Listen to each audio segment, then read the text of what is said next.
ನಮಸ್ತೆ ಸ್ನೇಹಿತರೆ. ದೇವಿ ಮಹಾತ್ಮ್ಯಂ ದುರ್ಗಸಪ್ತಶತಿ ಏಕದಶೋಧ್ಯಾಯಃ. ನಾರಾಯಣೀ ಸ್ತುತಿರ್ನಾಮ ಏಕದಶೋಧ್ಯಾಯಃ. ಧ್ಯಾನಂ ಓಂ ಬಾಲರ್ಕವಿದ್ಯುತಿಂ ಇಂದುಕಿರೀಟಾಂ ತುಂಗಕುಚಾಂ ನಯನತ್ರಯಯುಕ್ತಾಂ ಸ್ಮೇರಮುಖೀಂ ವರದಾಂ ಕುಶಪಾಶಭೀತಿಕರಾಂ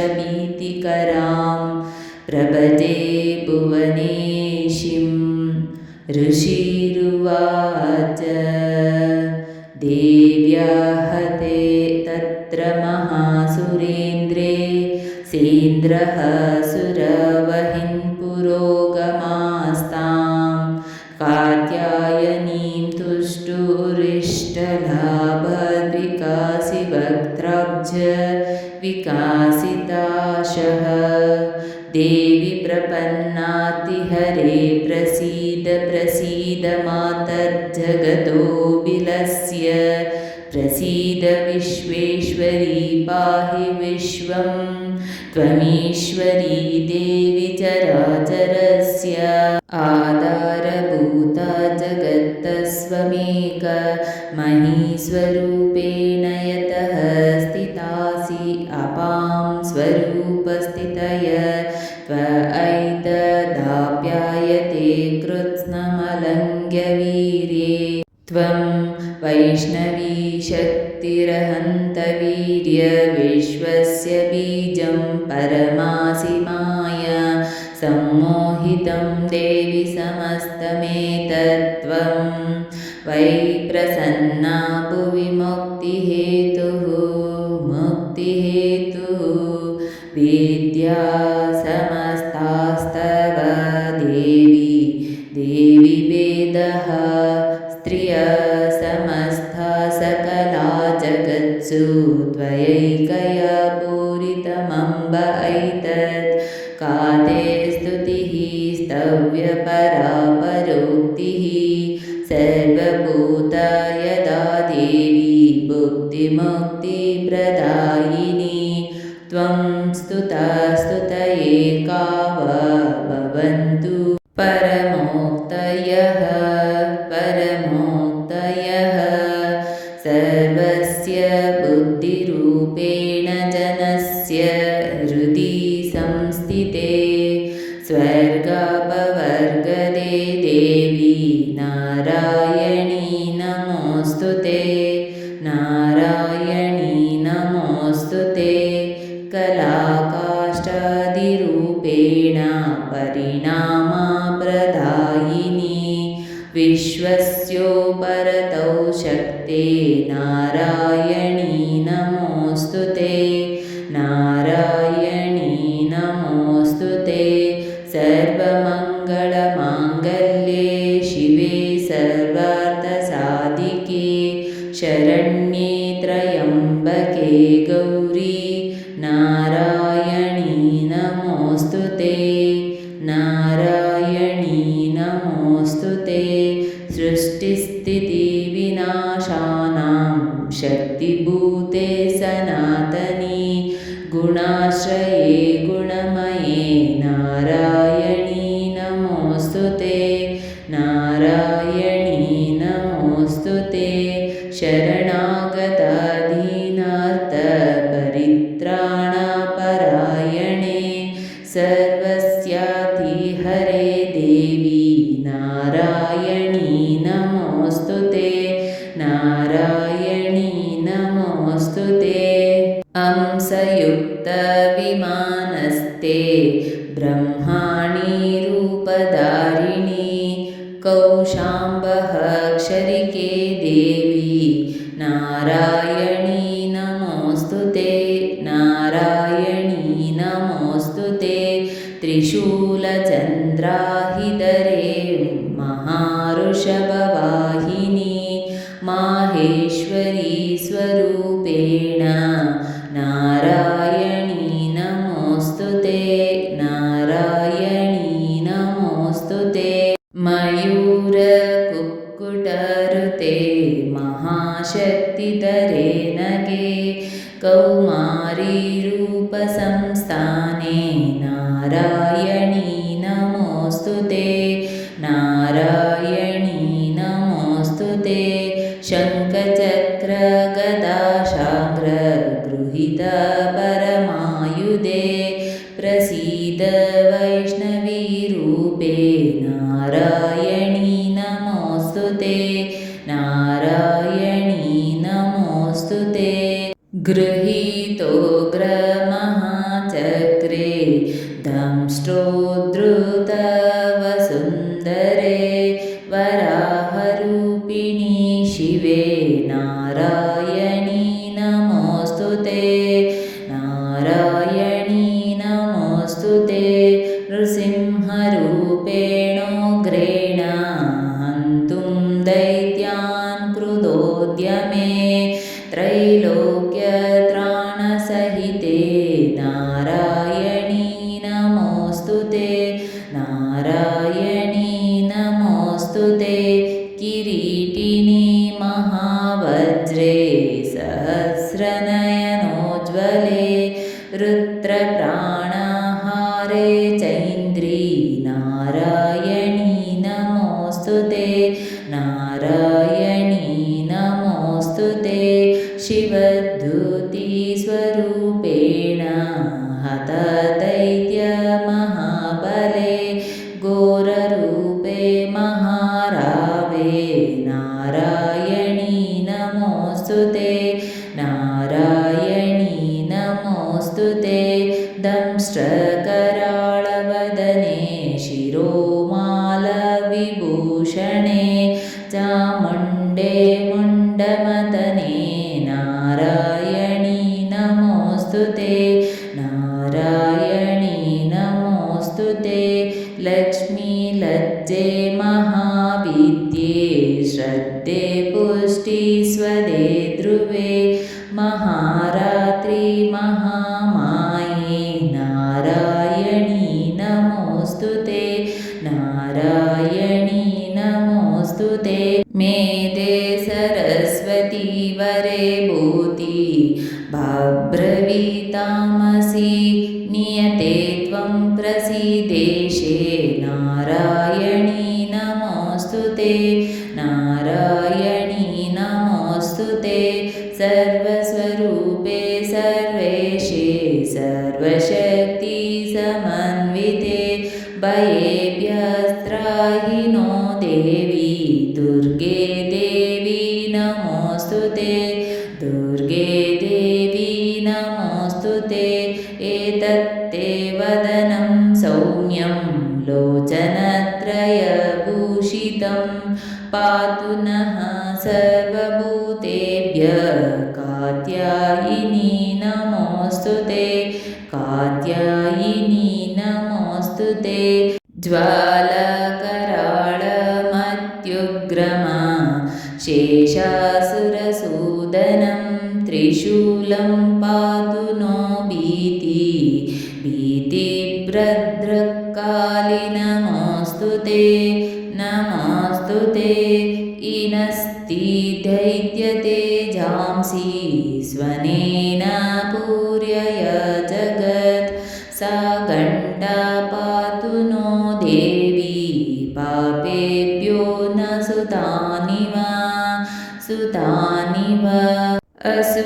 असुरासृग्वस पङ्कजर्चितस्ते करोज्ज्वलः शुभाय खड्गो भवतु चण्डिके त्वां नता वयं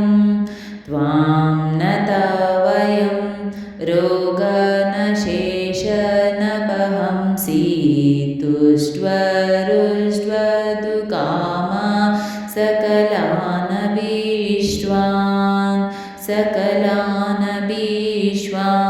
त्वमाश्रितानां न विपन्नराणं त्वमाश्रिताश्रयन्तां प्रयान्ति श्रयतां प्रयान्ति एतत्कृतं यत्कदनं त्वयद्य महासुराणां रूपैरनेकैर्बहुधात्ममूर्तिं कृत्वाम्बिके तत्त्वकरोति कान्या तत्र करोति कान्या वेद्यासु शास्त्रेषु विवेकदीपे स्वाध्यायेषु वाक्येषु च कात्वदन्या ममत्वगर्तेति महान्तकारे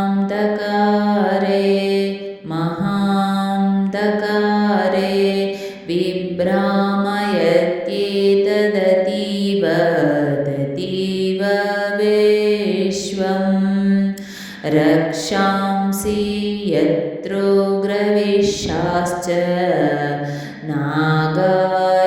नागायत्रारयो दस्युबलानि यत्र दावानलो यत्र ददाब्धिमध्ये तत्र स्थितत्वं परिपासि विश्वं विश्वेश्वरी त्वं परिवासि विश्वं विश्वात्मिकाधारयसीति विश्वं विश्वेशवन्द्य भवन्ति विश्वश्रय त्वयि भक्तिनम्रः देवी प्रसीद परिपालय नोरिपीते नृत्यं यथा सुरवधादधुनैव सद्यः पापानि सर्वजगतां प्रशमं नयातु उत्पातपाकजनितां च महोपसर्गान् प्रणतानां प्रसीद त्वं देवी विश्वार्तिहारिणी त्रैलोक्यवासिनामीड्ये लोकानां वरदा भव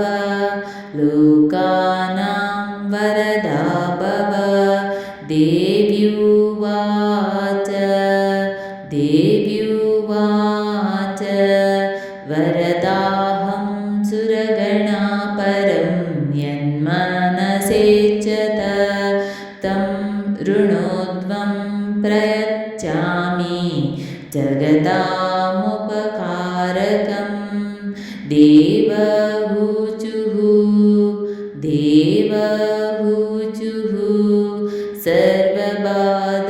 सर्वबाधप्रशमनं त्रैलोक्यस्य किलेश्वरी एवमेव त्वया कार्यमस्मद्धैर्यविनाशनं देव्युवाच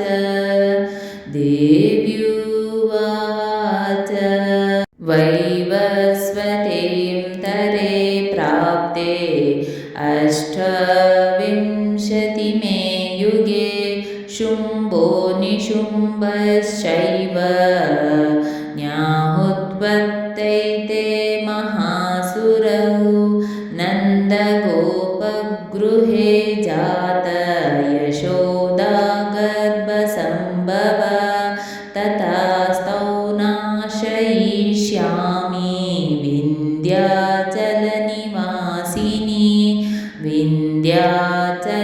विन्ध्याचलनिवासिनी पुनरप्यति रौद्रेण रूपेण पृथिवीतले अवतीर्य हविष्यामि वै प्रचित्तांस्तु दानवान्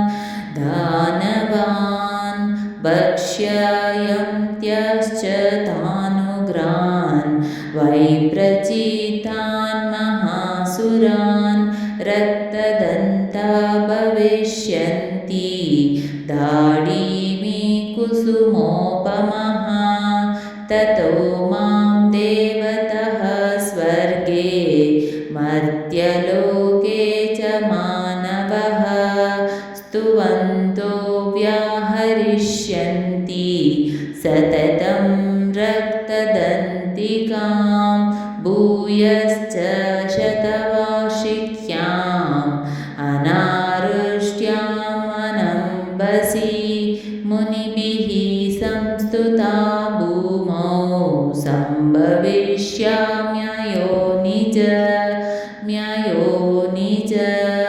सम्भविष्याम्ययोनिज ततः शतेन नेत्राणां निरीक्षिष्याम्यहं मुनीन् कीर्तयिष्यन्ति मनुजः शताक्षीमिति मां ततः ततो अमाकिलं लोकमात्मा देहसमुद्भवै भरिष्यामि सुरशाकै राउष्टे प्राणधारकै शाकम्भरीति विख्यातिं तदा यास्याम्यहं भुवि त्रतैव च वदिष्यामि दुर्गामाख्यं महासुरं दुर्गादेवीति विख्यातं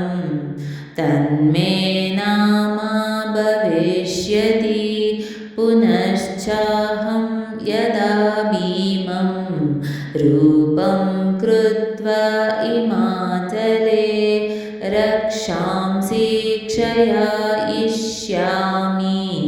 मुनीनां त्राणकारणात् तदा मां मुनयः सर्वे स्तोष्यन्त्यान म्रमूर्तयः भीमादेवीति विख्यातं तन्मे नाम भविष्यति यदारुणाख्यस्त्रैलोक्ये महापादं करिष्यति तदाहं भ्रामरं रूपं कृत्वा सज्जेय षट्पदं त्रैलोकस्य हितातार्य वदिष्यामि महासुरं भ्रामरीति च मां लोकस्तदा स्तोष्यन्ति सर्वतः इतं यदा बाधदानोत्थ भविष्यति तदा वदीयारं करिष्याम्यरिसंशयम्